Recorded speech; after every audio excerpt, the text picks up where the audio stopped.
बड़ी खबर से।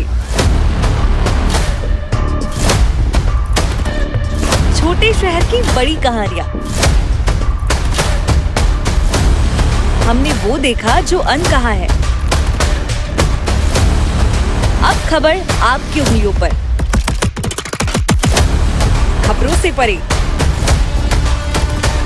हर खबर पर हमारा नजरिया।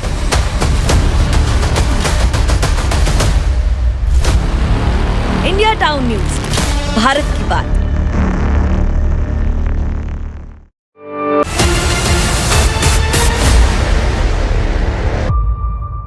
नमस्कार, मैं हूं आपके साथ प्रगति ठाकुर और आप मेरे साथ देख रहे हैं इंडिया टाउन न्यूज। स्वागत है आप सभी का आज हमारे चैनल में। आज हमारे साथ हमारे स्टूडियो में मौजूद है वो चेहरा जो काफी चर्चित है, जो कभी अपनी बेबाक राय रखने के चलते विवादों में भी रहते हैं तो लोकसभा में प्रश्न उठाकर अपने क्षेत्र की जनता के लिए मांग भी करते हैं। एक ऐसा नेता जो कांग्रेस की प्रदेश में सरकार थी तब लगातार अपने क्षेत्र की उपेक्षा किए जाने का आरोप लगाकर कांग्रेस को घेरते रहे। अब हम उनसे जानेंगे कि डबल इंजन की सरकार के बाद क्या बदला और जनता को कितना लाभ मिला इस नई सरकार से। हम बात कर रहे हैं उनकी, जिन्होंने छत्तीसगढ़ की संस्कारधानी राजनांदगांव सीट पर भाजपा से जीत हासिल की थी। संतोष पांडे प्रदेश के बड़े नेताओं में शुमार है। संतोष पांडे जी, आपका स्वागत है। हम आपसे चर्चा करेंगे कुछ विषयों पर, लेकिन उससे पहले आप देखिए ये रिपोर्ट। स्वागत है। हम सबसे पहले ये जानना चाहेंगे, लोकसभा चुनाव आने वाला है, आगामी लोकसभा चुनाव है। हर पार्टी अपनी अपनी रणनीति बना रही है, हर तरह से कोशिश हो रही है, लेकिन हम सबसे पहले जो चर्चा है वो लोकसभा चुनाव को लेकर ही शुरू करेंगे कि लोकसभा चुनाव में जो पिछला लोकसभा चुनाव था, अपने क्षेत्र में 1 लाख से ज्यादा वोटों से जीत हासिल की थी, लेकिन आपने उसका पूरा श्रेय जनता को दिया था। आगामी लोकसभा चुनाव है तो किसके सहारे जीत पक्की करने वाले हैं? मोदी जी के नाम पर, रामलला के नाम पर, या अपने किए गए कामों के आधार पर? मोदी जी के नाम पर,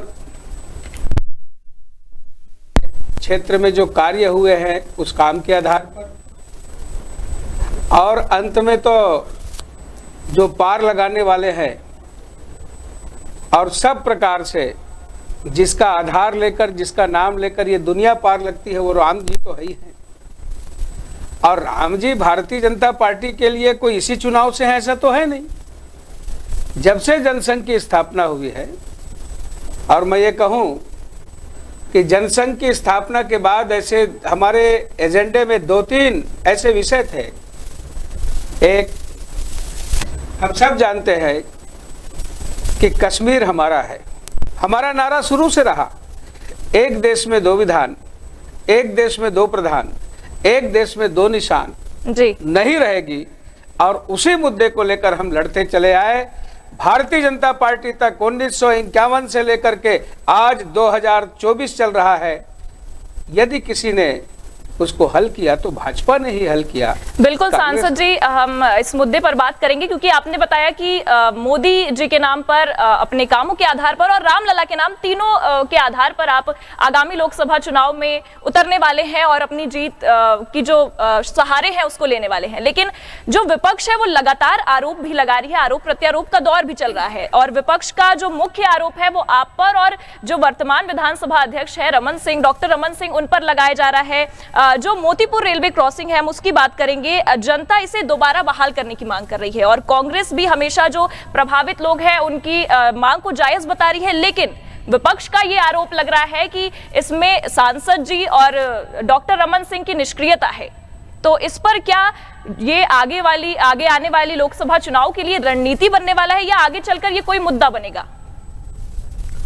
हमारे मुढ़ी पार से लेकर के हमारा क्षेत्र महाराष्ट्र बॉर्डर तक, जहां तक लगता है जी, ऐसे 12 अंडरब्रिज और ओवरब्रिज बनाने का काम, ये डिमांड हमने किया था और वो मांग पूरी हुई।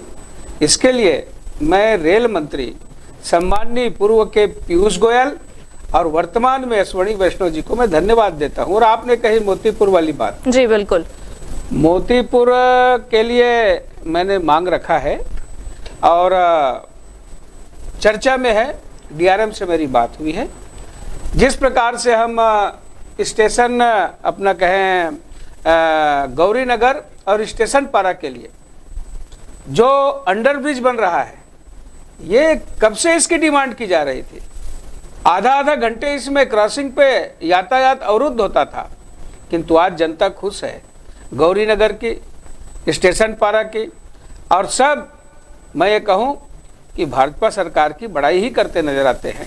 जो आपके जो काम है वो केवल कागजों तक ही सीमित रह जाते हैं। विपक्ष के द्वारा यही आरोप लगाया जाता है कि सांसद जी के जो काम है वो केवल कागजों तक ही सीमित रह जाते हैं। तो जो आपने वादे किए थे, जो आपने वादे किए थे पूरे करने के अपने कार्यकाल में, तो हम बस ये जानना चाहेंगे कि ऐसे कौन से कुछ वादे हैं जिनको आपने पूरा किया है। हमारा स्टेशन पर आप देख करके आइए किस प्रकार से ओवरब्रिज का काम चल रहा है, और जो यहाँ माल धक्का था उसको भी हमने यहाँ से 3 किलोमीटर और पारी नाला के पास शिफ्ट कर दिया है। इसके साथ ही साथ रेलवे में हम केवल कहते नहीं, हम करते हैं, और इसीलिए कहते हैं कि मोदी की गारंटी है। गारंटी जो मोदी जी ने कह दिया, जो वचन दे दिया, आज तीर्थ स्थल माता का बमलेश्वरी का वो स्थान अमृत स्टेशन बनेगा। हमारा राजनांदगांव हाईटेक सब प्रकार से एयरपोर्ट की तर्ज पर, और हमारा रेलवे स्टेशन बनेगा। ये हम सब के लिए गौरव की बात है। बिल्कुल। उसमें एस्केलेटर से लेकर के, लिफ्ट से लेकर के, और सभी तरीके से सुसज्जित किया जाएगा। गार्डन होगा, बड़े बोर्ड होंगे, बहुत सारी चीजें उसमें। जी सांसद जी, चर्चाओं का सिलसिला जारी रहेगा। तब तक एक थोड़ा सा विराम लेते हैं, ब्रेक के बाद फिर मिलेंगे। आप हमारे साथ बने रहिए और आपकी सवालों का जवाब फिर से टटोलेंगे।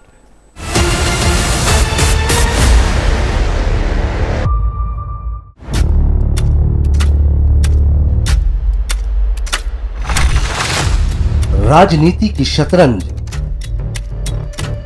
किसकी शह किसकी मात, कहां प्यादा बना वजीर।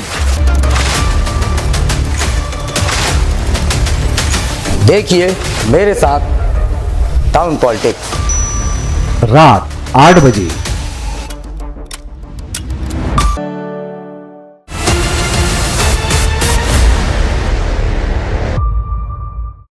ब्रेक के बाद आप सभी का स्वागत है। सांसद जी, चर्चाओं का सिलसिला फिर से शुरू करते हैं। हम अभी तक बात कर रहे थे बीते लोकसभा चुनाव की, लेकिन अब हम आगामी लोकसभा चुनाव पर बात करेंगे। क्योंकि अगर हम बात करें प्रधानमंत्री मोदी की या भाजपा के आलाकमान की, तो हमेशा वो लोग चौंकाने वाले फैसले ही लेते हैं। और क्या ये उम्मीद थी कि टिकट आपको ही मिलेगा, या फिर ऐसा कुछ धक धक सा हो रहा था कि क्योंकि दावेदार काफी हैं? मैं वास्तव में और एक कार्यकर्ता के नाते ही भारतीय जनता पार्टी में, चाहे कोई किसी भी पद में हो, सांसद हो, विधायक हो, मंत्री हो, है तो कार्यकर्ता है। जी बिल्कुल। और इसके पहले भी मैं 2003 में चुनाव विधानसभा का लड़ा था, और 2003 के बाद मुझे टिकट नहीं मिली 8 में, 8 के बाद 13 में भी नहीं मिली, लगातार नहीं मिली, विधानसभा की 18 में भी नहीं मिली। तो भारतीय जनता पार्टी का कार्यकर्ता तो मैं ये कहूँगा कि जिसे भी मिलता है उसके पक्ष में काम करता है। जिसे भी मिला मैंने उसके पक्ष में काम किया।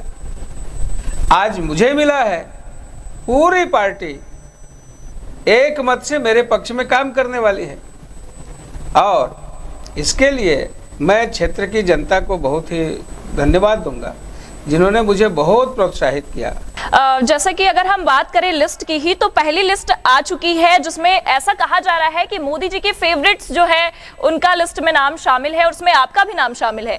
तो जवाबदारी जो है वो काफी ज्यादा बढ़ती है।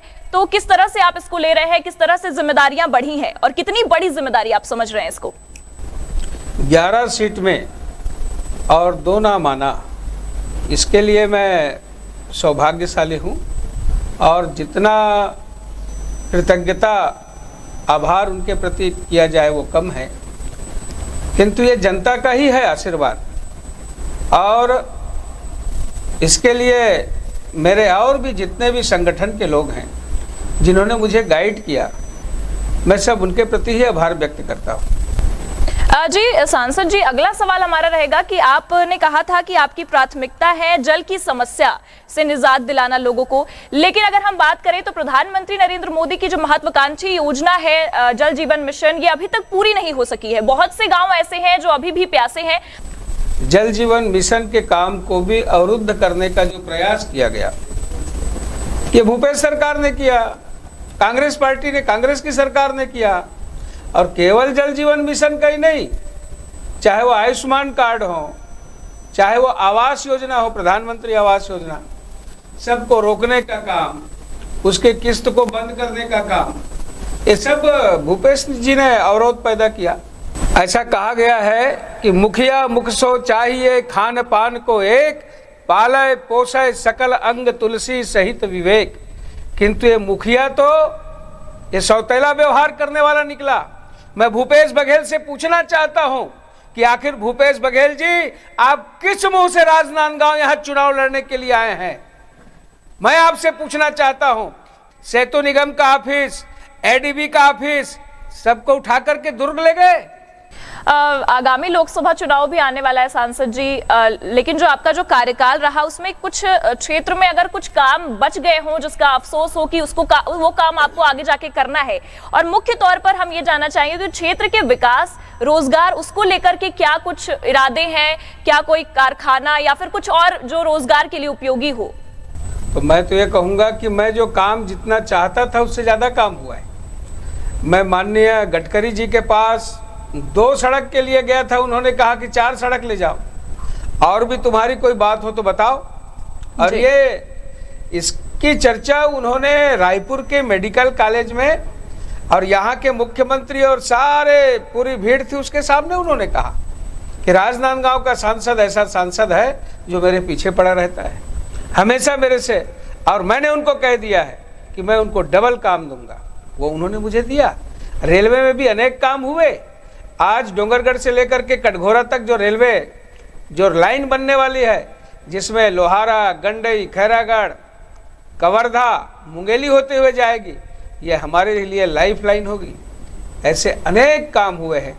फिर भी समस्या भी अनंत रहती है, कुछ ना कुछ बचा रहता है। बिल्कुल। जनता की ख्वाहिश रहती है कि ये भी हो जाए, वो भी हो जाए। रेलवे में जो है ये स्टॉपेज यहाँ हो जाए डोंगरगढ़ में, अमुक जो ट्रेन है वो राजनांदगांव में भी रुके, उसको भी करेंगे आने वाले समय में। इसी से जुड़ा एक और सवाल है हमारा, क्योंकि राजनांदगांव से कबीरधाम और जबलपुर को जोड़ने के लिए नेशनल हाईवे का जो काम है वो अब तक शुरू नहीं हो पाया है, और ना कुछ तैयारियां भी देखने को मिल रही हैं। और ये बड़ा सवाल इसलिए बनता है सांसद जी क्योंकि 2 राज्यों को जोड़ने का ये मुख्य मार्ग है, तो इस पर कोई राय विचार क्या सोचा है आपने इसको लेकर? जबलपुर तो जुड़ गया है, यहाँ हमारे रायपुर से कवर्धा पौड़ी होते हुए जुड़ गया है जी। वास्तव में जो गैप है आप जो बोल रही हैं जी, राजनांदगांव, वो हाँ राजनांदगांव के लिए है। बिल्कुल। और राजनांदगांव से कवर्धा तक, और ये मैं अब आपके चैनल पे कहना चाहूँगा कि ये भी लगभग होने ही वाला था, हो नहीं पाया है, और आने वाले समय में ये होने वाला है, ये मैं कह सकता हूँ। अगर हम 9 नंबर की बात करें तो उसमें आपने कहा था कि जिला मुख्यालय के स्वास्थ्य केंद्रों के साथ ही विकास खंड स्तरीय स्वास्थ्य केंद्र में भी आवश्यक उपकरण प्रदान किए जाएंगे, जैसे अगर हम देखें तो वेंटिलेटर और अन्य मेडिकल उपकरण। लेकिन जो हमें जानकारी मिली है उसके अनुसार अगर हम बात करें तो राजनांदगांव मेडिकल कॉलेज के अलावा जिला चिकित्सालय या अन्य अस्पतालों में ऐसी कोई सुविधा देखने को नहीं मिली है। अगर मैं गलत हूं तो हम ये भी जानना चाहेंगे कि अगर आप मुझे दुरुस्त करने के लिए अगर कुछ जानकारी देना चाहे, ये कब शुरू हुआ और अभी तक कहां ये हो पाया है? वेंटिलेटर के लिए उसके ऑपरेटर की जरूरत पड़ती है। बिल्कुल।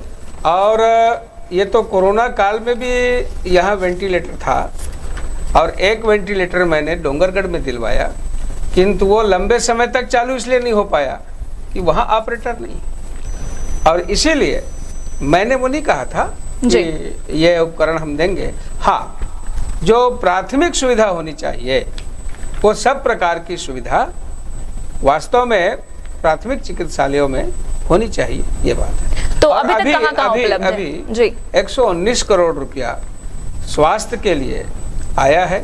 छुईखदान में नया भवन, हमारे चिकित्सा भवन, चिकित्सालय बनकर के तैयार हो गया, रेडी हो गया है जी।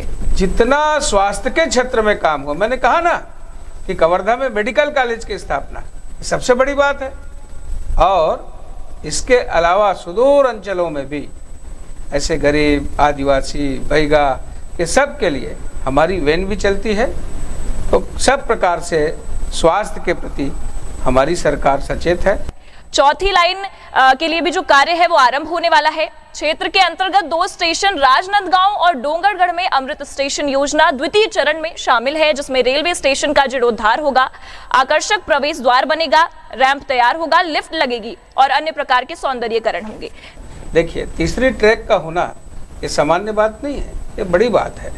और इसमें आपने जैसे मालगाड़ी की बात कही, वास्तव में रेलवे में अर्थव्यवस्था में उसकी भी एक बहुत बड़ी भूमिका है। जितने भी हमारे माइंस, मिनरल, खनिज का जो हम परिवहन करते हैं जी, और अभी लगभग 1.5-2 साल पहले जिस प्रकार से कोयले की आपूर्ति की गई, अभी भी एनर्जी के लिए जिस प्रकार से की जा रही है, तो स्वाभाविक है जब कुछ ही दिनों के बाद ये सारा सिस्टम फिर से व्यवस्थित हो जाएगा और तेज गति की ट्रेनें भी, स्पीडो में जनता जवाब चाहती है, कितने दिन का और इंतजार है? बहुत जल्दी हो रहा है। और मैं आपको बता दूं, इसके पहले जो सरकार थी, रेलवे में उनका जो बजट था, आज हमारी सरकार की अपेक्षा वो तो 54 था, 25 पैसे था रुपये। बिल्कुल। तो आज तो बहुत ग्रो कर गए। ये काफी महीनों से चल रहा है, क्योंकि कुछ महीने पहले स्टेशन पर जाकर हमारी टीम ने चर्चा की थी, लोगों से बातचीत की थी, और जो मुख्य ट्रेनें हैं जो बहुत ज्यादा उपयोगी है, जो लगातार प्रयोग में लोगों के आती हैं, वो ट्रेनें भी कैंसिल हो जा रही हैं। सिकंदराबाद को रुकवाया हमने, वंदे भारत को रुकवाया जी, डोंगरगढ़ में वंदे भारत स्टॉपेज हुआ जी। तो सब प्रकार से जनता के मन में रेलवे के प्रति बहुत अच्छा भाव है। पहले तो रुमाल दबा के वहाँ खड़ा होते थे, अब तो ऐसा है कि वहाँ बैठ करके टिफिन खाते हैं। इतनी शानदार व्यवस्था रेलवे ने किया मतलब है। जनता और उम्मीद आने वाले लगाए। समय में और भी आप व्यवस्था में सुधार देखेंगे। मतलब सांसद जी, जनता उम्मीद लगाए, जल्द ही रेलवे स्टेशन का जीर्णोद्धार होने वाला है और यात्री ट्रेनें हैं वो जल्द चलेंगी, लोगों को परेशानियां नहीं होंगी। रेल हमारे अर्थव्यवस्था की रीढ़ है और सब प्रकार से उसकी भी चिंता जी हमारी सरकार कर रही है। चलिए फिर चर्चाओं का सिलसिला शुरू होगा, तब तक एक छोटे से ब्रेक का वक्त आ चुका है। फिर मिलेंगे और आप बने रहिए, क्योंकि आपके सवालों का जो जवाब है वो फिर से टटोला जाएगा, क्योंकि बहुत से सवाल अभी बाकी हैं।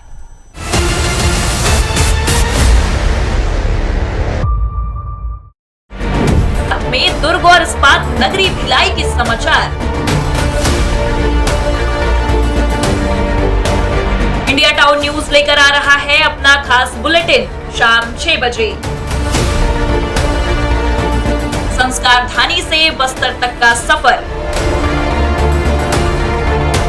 वाया दुर्ग भिलाई। देखिए आपकी अपनी खबर सिर्फ इंडिया टाउन न्यूज पर। Sanskardhani to Bastar via Durg Bhilai.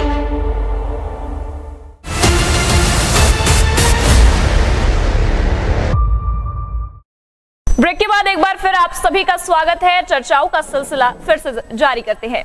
सांसद जी, जो अगला सवाल है फिर से आपके रिपोर्ट कार्ड से ही होगा कि राजनांदगांव जिले में कुल 105 सड़कों की मरम्मत के लिए प्रधानमंत्री ग्राम सड़क योजना से 3,736 लाख रुपए की स्वीकृति मिली है, ऐसा उसमें कहा गया है। जानना चाहूंगी कि ये कब मिली और कितने सड़कों की मरम्मत कार्य हुए हैं, या इसे चुनावी घोषणा या रणनीति समझे? अभी 137 सड़क के आसपास प्रधानमंत्री जनमन योजना के अंतर्गत और आया है जी, जो कवर्धा क्षेत्र में, और जनमन योजना यानी जो ऐसे आदिवासी पिछड़ी क्षेत्र में वो काम होगा। उसी प्रकार से खैरागढ़ क्षेत्र में भी आया है। तो इस प्रकार से ये तो अब डबल इंजन की सरकार बन गई है, आप देखते जाइए, अभी और आएगा। सांसद जी, जैसे कि आपने बताया डबल इंजन की सरकार है, तो हम ये भी जानना चाहेंगे कि आने वाले आगामी लोकसभा चुनाव में डबल इंजन की सरकार कौन से मुद्दों का सहारा लेके जनता के बीच जा रही है, और कौन से विकास के कार्य जो हैं वो बचे हुए हैं, जो विकास कार्य आगे करेगी जनता के लिए। भगवान राम की जन्मभूमि में रामलला को जिस सम्मान के साथ और प्रतिष्ठित किया गया, प्राण प्रतिष्ठा हुई, आज पूरी दुनिया ने उसको देखा है। यानी 500 साल कांग्रेस पार्टी ने कुछ नहीं किया, बल्कि जब जब न्यायालय में ऐसा कोई पॉइंट आता था, कहीं किसी प्रकार की, तो अवरोध के लिए वो खड़े होते थे, चाहे पी चिदम्बरम हो, चाहे कपिल सिब्बल हो, और कांग्रेस ने कहा कि राम सेतु नाम की कोई चीज़ नहीं, राम जन्मभूमि नाम की कोई चीज़ नहीं, इसको तो विद्यालय बना दो, धर्मशाला बना दो। और अंत में तो निकृष्टता की सीमा थी, इनके नेताओं ने कहा शौचालय बना दो। तो ये तो उस विचारधारा के लोग हैं। सांसद जी, हम धार्मिक बातों पे और फिर से इसके आएंगे। अलावा भी मैं बता दूं, आपने कहा कि और मुद्दे जी। किसको लेकर जी जी, वही की विकास के कार्य। मोदी जी के काम। जी, आज जिस प्रकार से डीबीटी का जिस प्रकार से उपयोग कर रहे हैं, है ना, आज हम जानते हैं कि डायरेक्ट मजदूरों के खाता में और पैसे आते हैं, पंचायत में डायरेक्ट पैसा आता है। आज जनधन योजना में, महतारी वंदन योजना में, अभी किसानों के लिए जो पैसा आएगा, ऐतिहासिक काम है, कोई जवाब नहीं है इसका। यानी एक माता एक बहन को 1,000 रुपया, 12,000 रुपया सालाना, कल पैसा डल गया पूरे छत्तीसगढ़ में। मैं आपको बताना चाहूँगा कि आम जनता, माताएं, मजदूर, किसान सब खुश है। चूंकि महतारी वंदन योजना एक ऐसा मुद्दा था सांसद जी जो विधानसभा चुनाव में काफी रंग लेकर आया विधानसभा चुनाव में, तो अगर मोदी की गारंटी की अगर हम बात करें तो महतारी वंदन योजना के को पूरा करना सरकार का बहुत ही मुख्य मुद्दा है। इन पर भी हम चर्चा करेंगे, लेकिन उससे पहले हम ये भी जानना चाहेंगे कि लोकसभा चुनाव में राजनांदगांव से आपके प्रतिद्वंदी के रूप में कांग्रेस ने भूपेश बघेल को खड़ा किया है, उनको टिकट दिया है, और चूंकि पूर्व मुख्यमंत्री रहे हैं तो किस तरह से आप देखते हैं अपने प्रतिद्वंदी को? पूर्व मुख्यमंत्री भूपेश बघेल जी लड़े या लड़ रहे हैं, चाहे राहुल गांधी आ जाए, उससे क्या फर्क पड़ना है। राहुल गांधी को तो छोड़ के भागना पड़ा। इनके अमेठी, रायबरेली परंपरागत अपनी उस सीट को छोड़ करके कहाँ गए? वायनाड। तो कई लोग, हमारे लोग कहते हैं कि वायनाड के बाद कहाँ जाएंगे? तो किसी ने कहा कि केरल में वायनाड के बाद अब समुंदर है, और समुंदर के बाद फिर श्रीलंका है। तो कुल मिला करके ये जहाँ से भी लड़ें, जो लड़ते हैं ना, वो सीट 60% से ऊपर एक विशेष वर्ग के लोग हैं जिसका वोट उनको मिलता है। ये जो हमारा उत्तर भारत है, इसको उन्होंने कहा था ना कि गौमूत्र पीने वाले हैं। हाँ, वहाँ जहाँ गए हो ये गौ के विरोधी लोग हैं, तो भागना तो वहीं पड़ा। कुल मिला करके आज कांग्रेस के पास न कोई मैनिफेस्टो है, कोई एजेंडा नहीं है, कोई कमेटी नहीं है।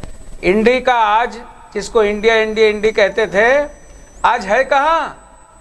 इनका जो गठबंधन है कहाँ है? इनका गठबंधन का दफ्तर कहाँ है? इसकी कमेटी कहाँ है? इसका फाइनल कब होगा कि किसको कितनी कितनी सीटें मिली? तो कोई अपना झंडा, कोई अपना डंडा लेकर के सब भाग रहे हैं।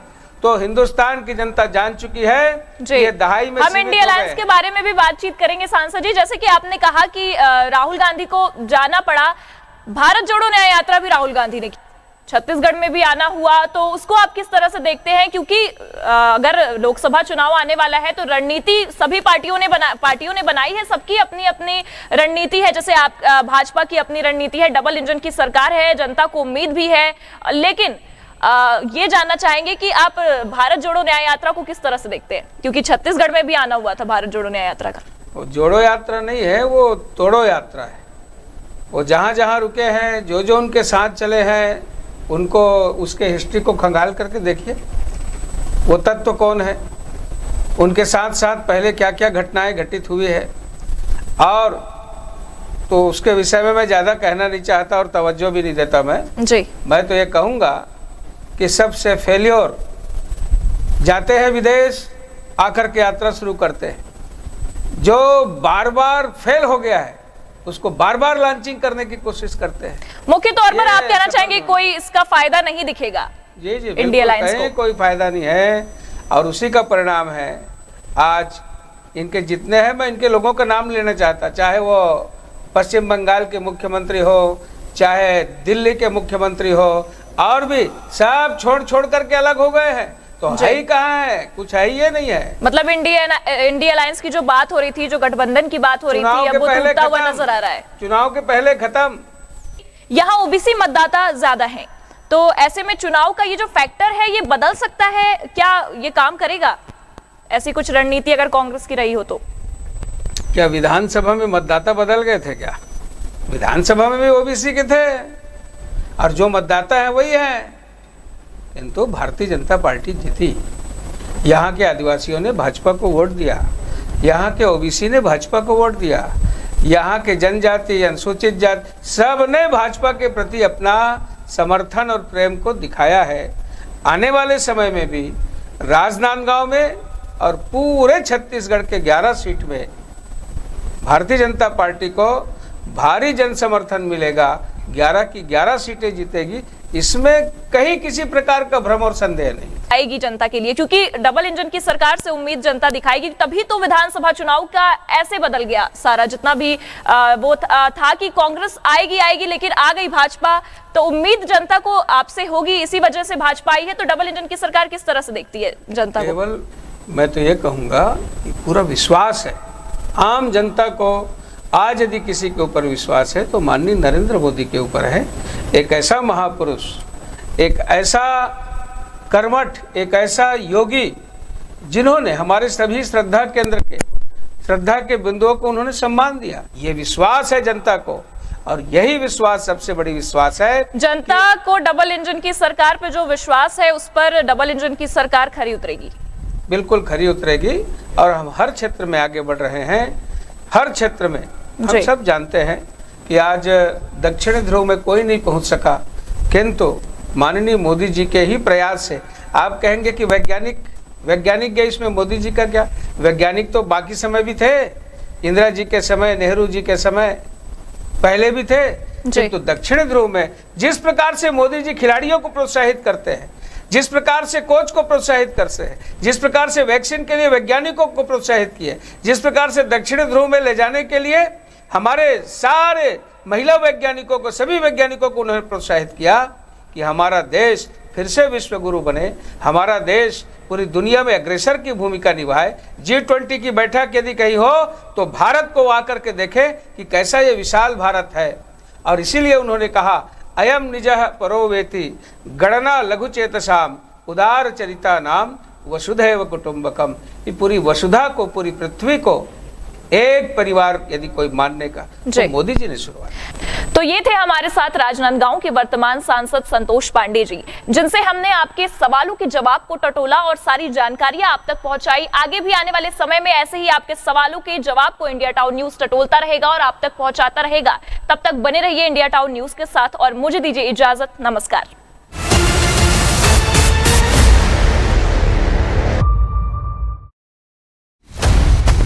मिलिए सबसे बड़ी खबर से, छोटे शहर की बड़ी कहानियां। हमने वो देखा जो अनकहा है। अब खबर आपकी उंगलियों पर, खबरों से परे, हर खबर पर हमारा नजरिया।